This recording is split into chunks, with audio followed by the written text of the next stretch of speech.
welcome to our March New Moon Monologues. I'm Erin Hutland. And I'm Grace O'Keefe. And we are the artistic directors of the Queens of Cups. And the founders and producers of the New Moon Monologues, a monthly new writing night based on the cycles of the moon. The new moon this month is in Pisces, which is a compassionate, artistic, and intuitive water sign that encompasses all other signs of the zodiac, aka a perfect new moon to discuss new beginnings. And with spring just around the corner and hope now waiting for all of us on the other side of this pandemic, we thought this was the perfect month to have the theme as Begin Again. And in honor of Women's History Month, we are featuring 10 female-centric stories. We hope you enjoy.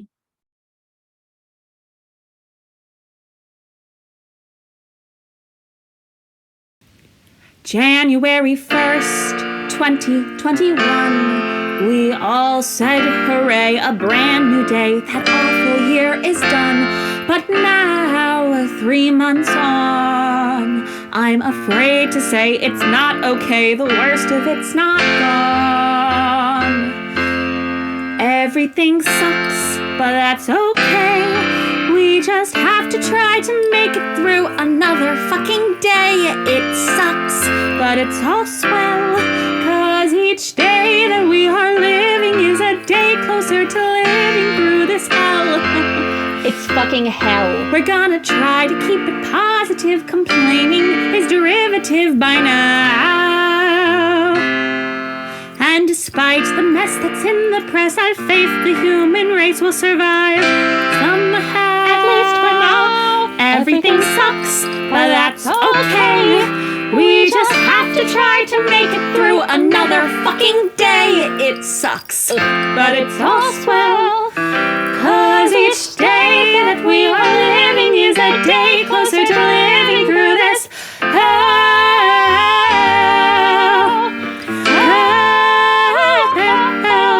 It sucks.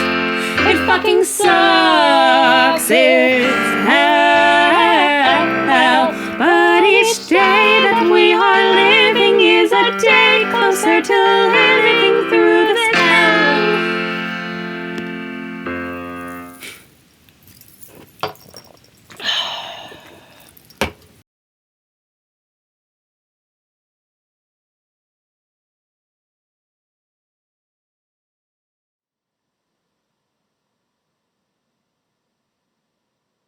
Run. I try to breathe. Run. I try to breathe slow, meditative breaths like she told me. Run. I try to ground myself. I imagine that I'm rooted deep in the ground and that this patch of earth I find myself hovering above belongs to me. And that this patch of earth is safe. And that I'm going to be okay. But my head is radio static, muffled voices and tinnitus. Run!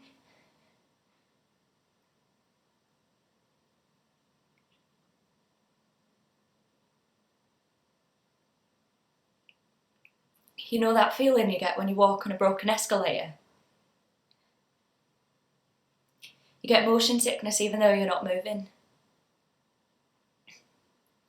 And with each step you worry that the mechanisms will start churning again mid-journey and you'll topple down into the metal jaws and conveyor belt below. That's what it's like. That's what it feels like. The ground is steady, sure,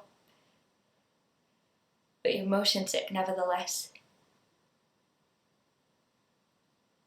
It's like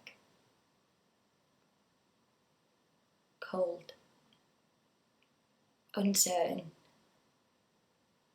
and I'm constantly afraid of falling.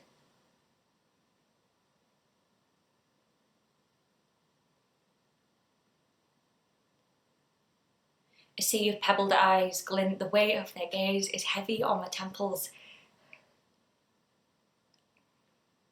Shit. They're waiting. I'm not ready. I'm stood here where Dad stood where the priest stood where I'm supposed to be standing and speaking and being somewhat human, but I'm not ready. I don't think I'll ever be ready.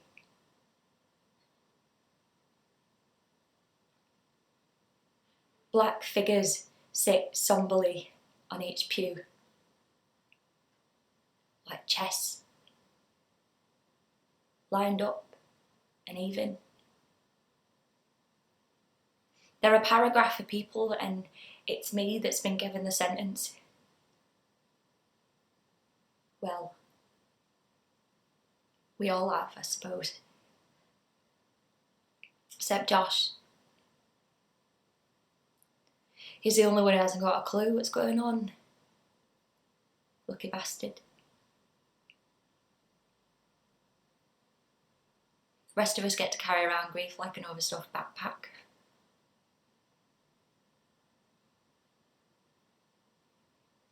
Mum searches for something in my brow from the front row.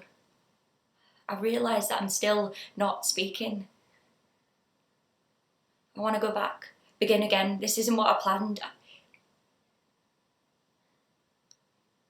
I'm stood here, empty, in front of everybody. And no words are coming out.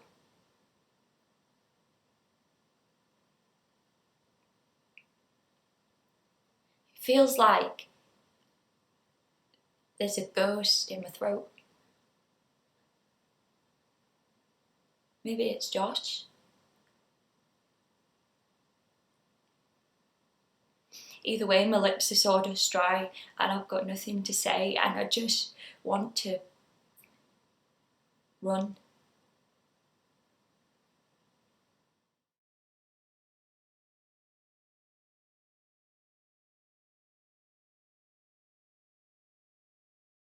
Are you ready? Yeah. Do you know what today is? Today is officially 7 years since the last time we've had sex. It sounds like a weird day to remember, but I know it's today because of one of those Facebook memories. Today, 7 years ago, I posted the following. Hey lovelies, anybody has an amazing recipe for a body scrub? Some of my friends at the time were wannabe Instagram models, beauty freaks. So I got a few options. Rock salt based, brown sugar based, oats based. Eventually, I landed on a concoction of rock salt, lavender oil, some coconut butter, and rosemary from the kitchen. I took this concoction and I went to the shower and I scrubbed. I scrubbed so long and so hard that by the time I was done, I felt raw and I didn't want to put on a towel. I went to my room and I remembered that I didn't put on new sheets that week. So dripping and wet and with skin covered with red scratch marks, I changed the sheets. And then I just laid there. Just breathed in the feeling of being clean. A part of me wanted to reach down and touch the bit of me that used to be all about pleasure. But I don't know why I felt like if I would touch it, I would somehow undo all the cleaning I just did. Like I would be contaminated again. It didn't occur to me back then that wanting to peel off your skin is maybe not how you're supposed to feel after a night with your boyfriend. That feeling of defilement is not a sign of a good relationship. That was 7 years ago. 7 years since rock salt and lavender oil. This day is important to me because I read somewhere that every cell in the human body gets replaced in the course of 7 years. And I know it's not scientifically correct. Like, the skin was probably very different the very same day. The stomach lining takes a few days, the liver takes a year, the bones take 10 years. Every cell in the human body gets replaced in its own time, but I like the number 7. It's a number of things in fairy tales, and it makes me feel like this time had a significance to it. Like tomorrow, I could stand in front of the mirror and see a body that you have never touched. This will not be the hair you pulled and asked me if I liked it. This will not be the skin you touched and told me that I need to relax because it's just your little finger. This will not be the body you robbed of every single first and called it love. This will not be the body you ruined. I would love it. I would love all of it, even the contaminated place that I couldn't touch 7 years ago. I will be new again. But it wouldn't be that simple. There are some bits of me that don't feel new. Some areas that haven't scarred properly because they are still bleeding. How long until the bit of my brain that is still afraid of you regenerates? What about the cells that yearn and ache and break themselves apart every time I want to let someone love me? What about the inner layer of the lips that tries to suss out in every single kiss whether that person is here to give joy or take it?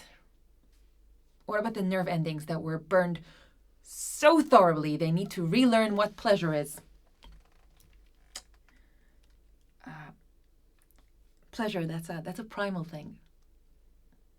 A person doesn't usually need to learn it, but I feel like I do.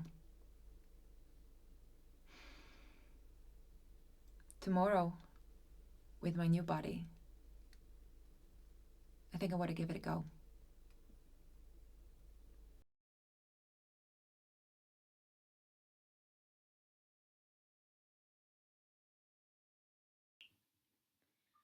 She wished she was 5.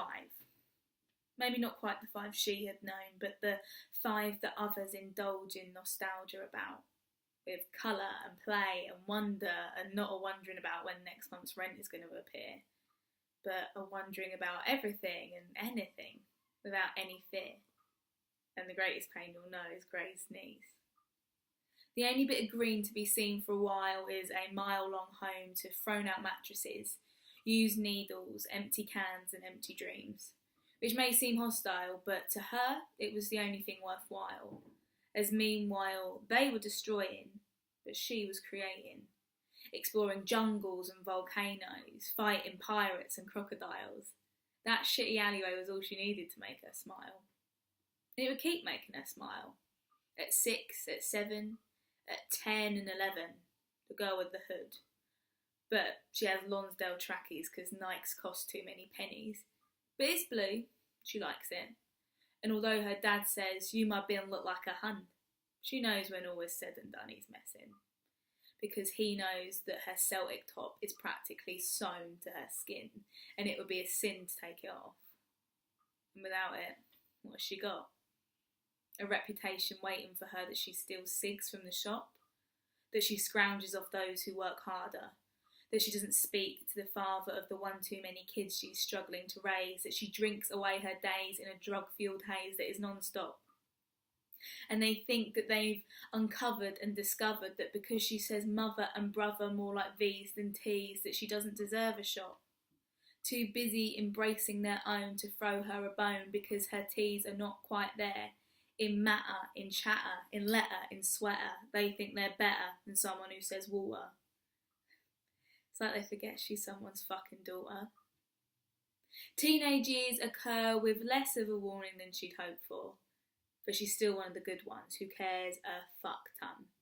She'll always offer a cup of Rosie Lee as strong as her will to defy the structures in place that give her no grace, that tell her she is useless, that tell her she is worthless, that tell her she's simply not trying. But whilst they're out whining and dining, she's not dining but not whining about it. She's crying yet managing to keep on smiling, keep on working through her 20s, her 30s, her 40s, her 50s, her 60s, her 70s. For the money that's never enough to last, but she still hopes will give her the chance to have a life slightly more like they have. But that's not to say that her life's completely full of disarray and that it's as grey as the tower block she happily calls home. But it's just a shame that they never invested in her enough to help her break out of the cuffs that will always separate her kind from theirs. Because yes, she was always in their Facebook thoughts and their Twitter prayers, but that does not equal care. She often wonders, was it nature? Was it nurture? How long will she have to keep on searching for who she is and why she is, and why she is who she is? She wished she was 5. Maybe not quite the 5 she had known, but the 5 that others indulge in nostalgia about, with colour and play and wonder. Not wondering about when next month's rent is going to appear, but are wondering about everything and anything without any fear. And the greatest pain you'll know? Grazed knees.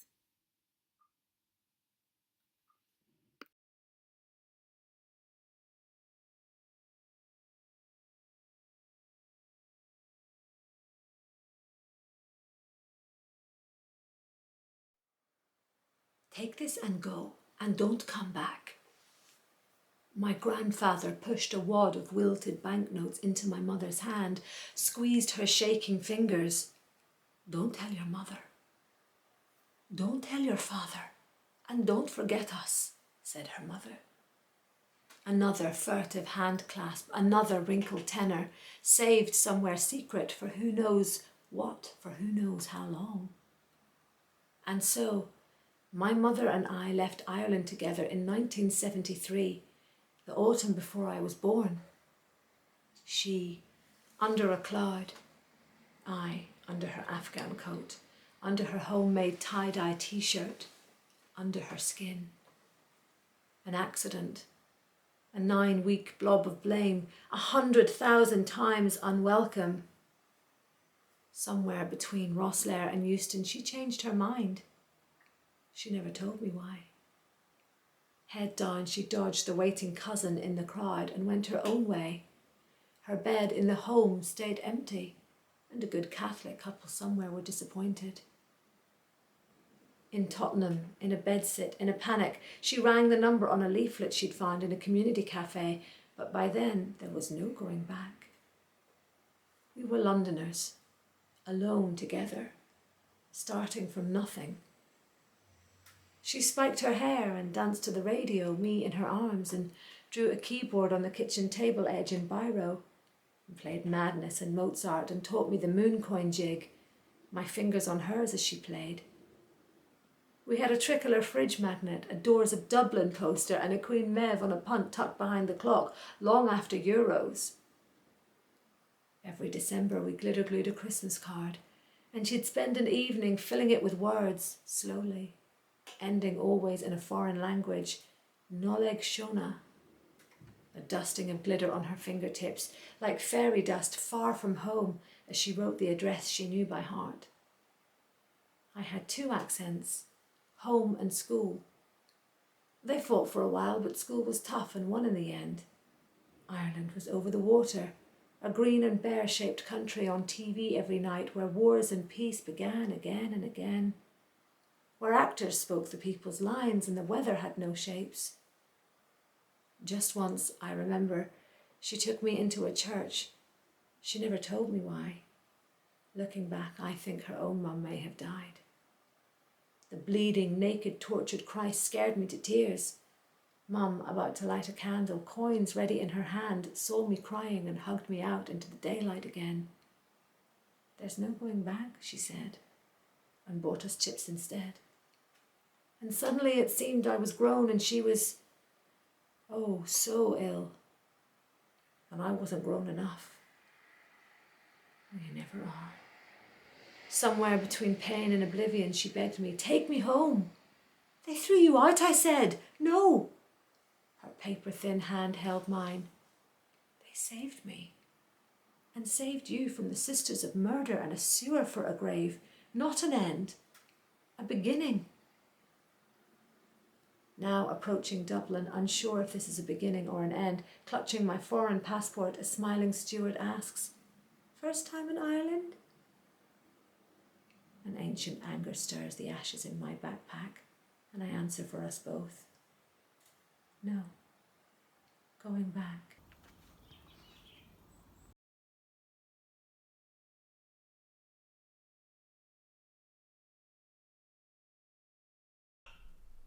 It was her tattoo that first made me notice her. Her tattoo and my knickers. I was vacating a toilet cubicle at Il Cantonone, and as I washed my hands, her cubicle flushed, the door opened. I saw a flash of her face in the mirror, but I wouldn't make eye contact, not with a stranger, and definitely not in a foreign country. Perugia is always hot, but today was exceptionally so. It's a beautiful city, famous for only 3 things: the annual Umbrian Jazz Festival, the far too tempting chocolate, and the murder of Meredith Kircher. Poor girl. I was there for the festival, a well-organised, customary trip. I arrive precisely 3 days before the festival starts, always in room 204 at the Brufani. I enjoy the sleepiness of the city, go to my favourite restaurants, order my usual dishes, and then, bam, the festival starts and the place is transformed. Absolutely unrecognisable. Musicians everywhere, buskers playing Italian hot swing, big bands marching up and down the paved streets, magical.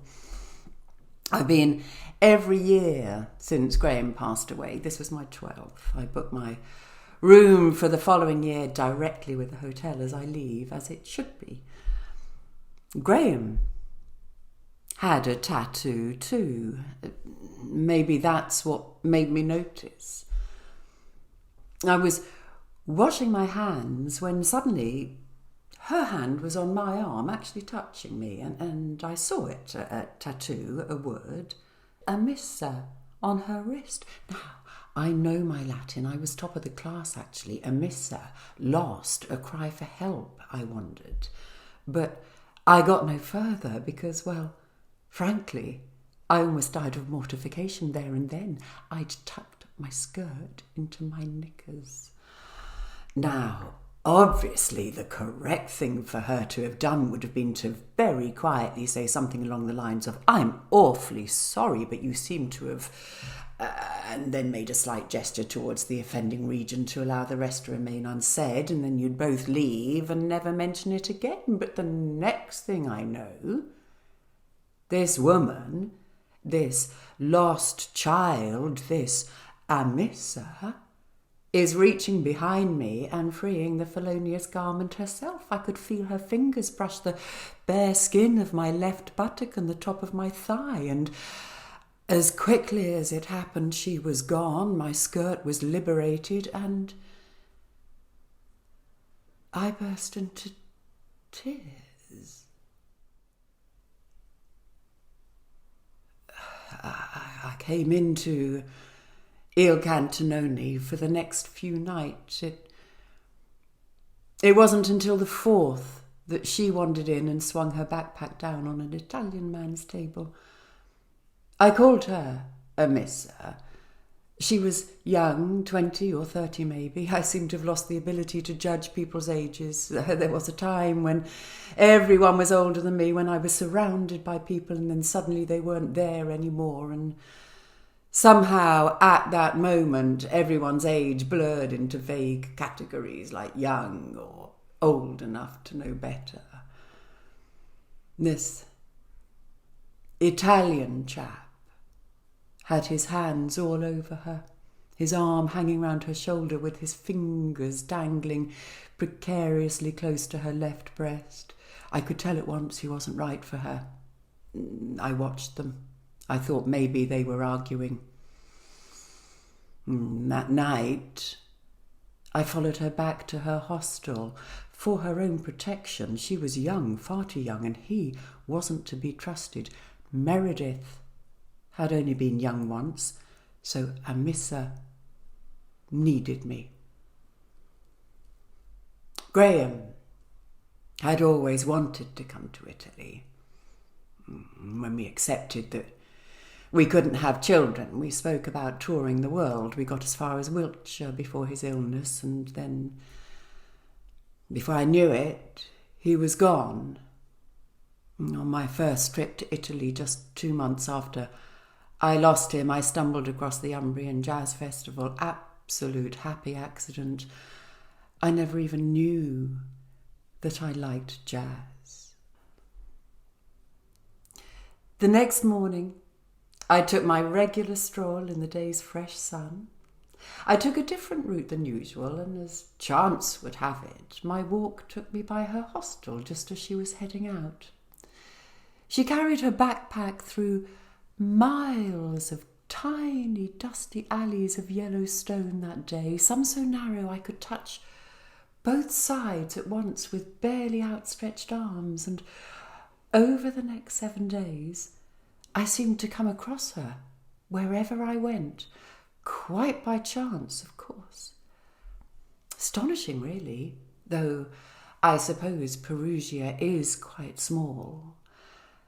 I watched her read in the shade of a cedar tree in the Giardini Carducci, saw her drink straight from the fountains. She took me to parts of the cities I had never seen. On Saturday, I saw her go into Il Cantinone and make a reservation. After speaking to the waiter, I found out it was for that evening. I thought, well, whilst I was there, I may as well make one too. Back at the hotel, I put on my skirt, the same one from before, and I returned to Il Cantinone. I sat and drank and watched Amissa with the Italian man. I called him Assine, Latin for donkey. They argued more tonight.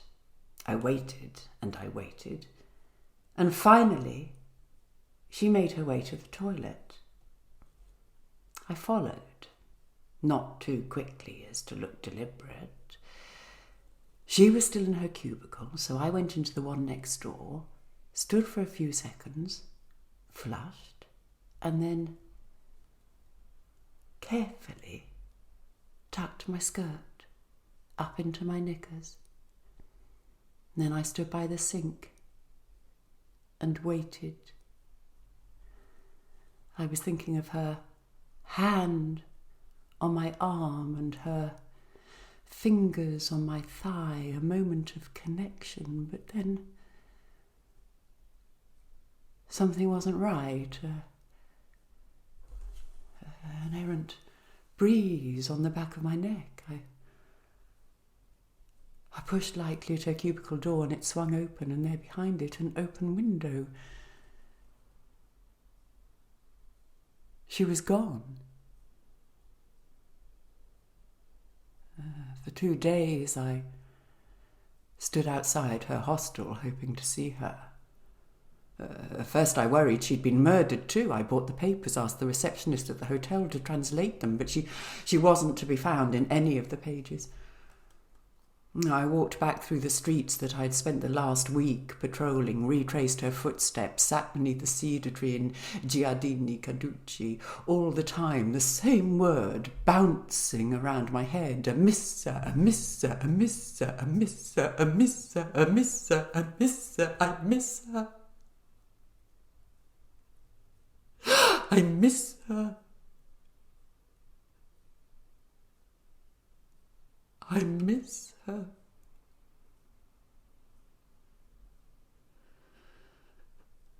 And suddenly I saw. I miss her.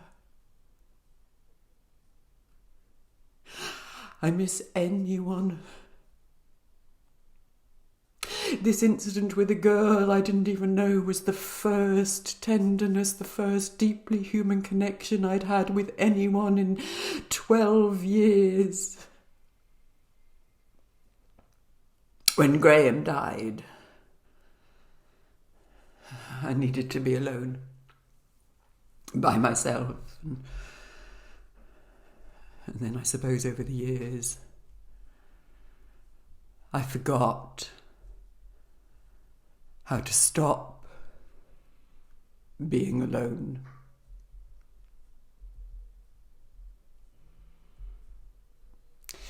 She helped me to remember. I found the Tattoo parlour the following day on the Via Santa Colonna. After several painful minutes, I left. The word invendi slightly bleeding on the underside of my wrist. Invendi. It was my way of remembering. Invendi. Found.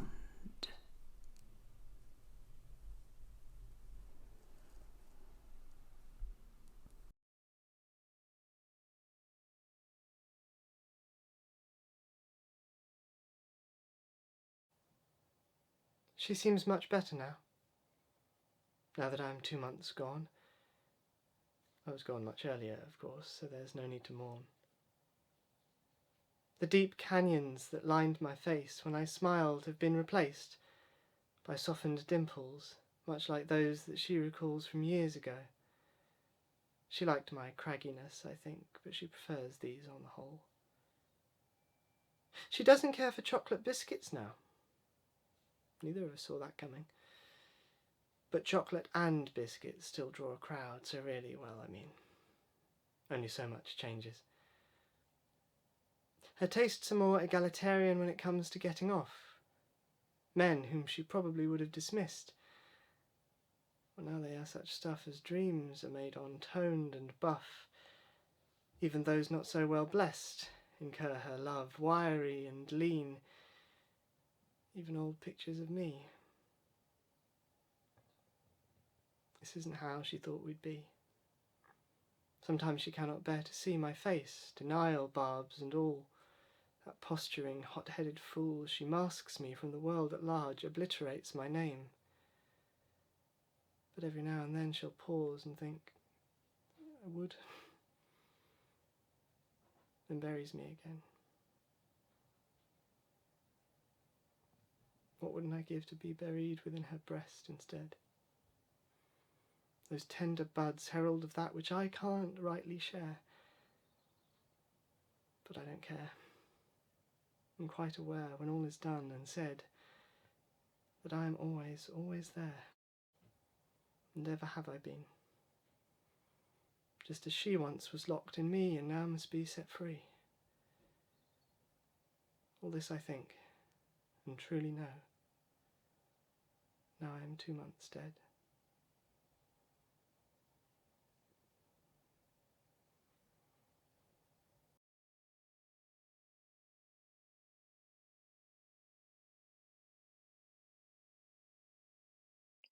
We cannot begin again. We are so close to an end, an irreversible, irretrievable end. Isn't the responsibility as caretakers of Earth resting in our cumulative grasp? Yet at some point it feels like our poise retracted from outstretched open palms to steely grips scattered like dice across the planet. And there are children, piously taking to their streets, little hands, clutching hand-painted signs, there is no planet B. The hasty revocation of the idea that we might need a new beginning. Let me begin again. Perhaps some will need to be silenced. How will you plunder Earth B for her oil? Will you herd your animals in the final days towards a pen for slaughter or a pen for departure? I can't imagine you bringing your livestock, but killing them off isn't a good start to a new relationship. I don't think we have enough time to wait for the resistant to become the progressive. Is it even a majority we were ever waiting for? Let me begin again. I have a bachelor's in environmental science. I am willing to shed blood and be handcuffed, and though I never have been, I weep for joy at the mental image of mine own hands restrained like that. It's just sweetly symbolic. My advocacy for the proper posture of hands juxtaposed with my own placed in metals. Look at me when I'm talking to you. Let me begin again. Please. I think we could, at least, try. Or I could try. I can't control you. I can't control the chaos that propelled you towards someone else, towards a distortion of you. What would trying look like? What does it mean to begin anew? May I shed my old person? Let go of memories of sadness? I would clean my eyelids out with micellar water and a Q-tip, getting into the crevices behind my eyes, those nooks less attended to, gathering dust in the form of tears, bringing them to the front, fronting redness to contextualize the greens of my irises that don't speak my soul appropriately right now. Then they'd feel red and raw in my skull, and I could move on. All my excess emptied, I could move on. Let me begin again. Let me begin vegan. Let me embody an unwavering direction, purely my goal. You are all the way over there, and I am here, and how much space around me is an extension of my control. I study my aura in the mirror for hours, trying to learn the perimeter of my light. I don't feel the color or the plosive force of my words when I speak at you, to you. I send you a letter, and you receive a brick. And to be honest, I don't know how to begin again, except for when I am speaking to hands already won over. I have to keep gnawing at it.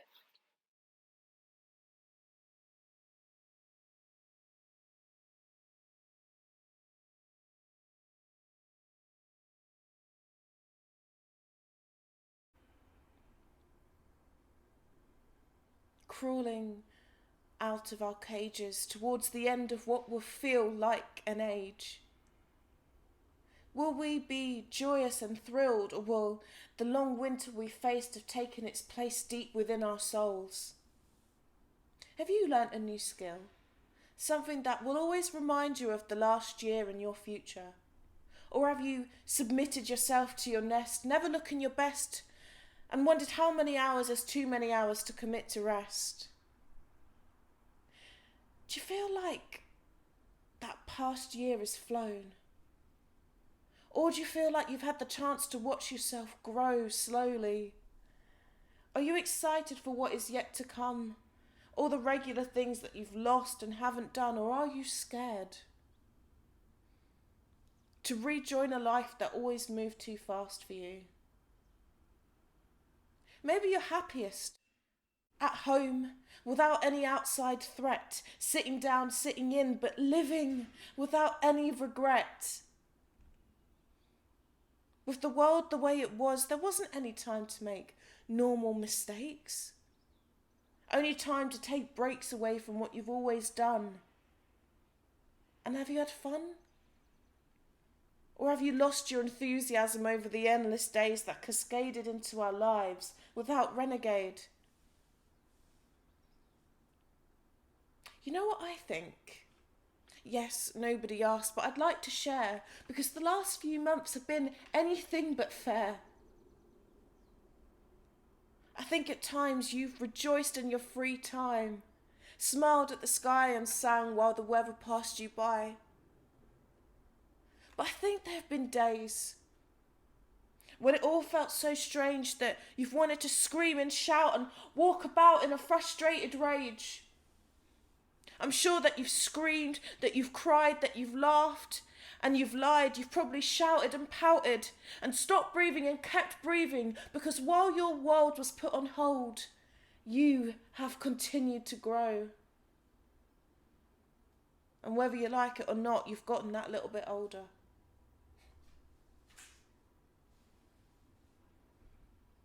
Maybe you're not enjoying yourself now. Maybe you've forgotten how. Well, I want you to stop and then take a deep breath, look at yourself and smile. Because while you may hate how you're living now, every day, every week, every month, every minute is your chance to begin again.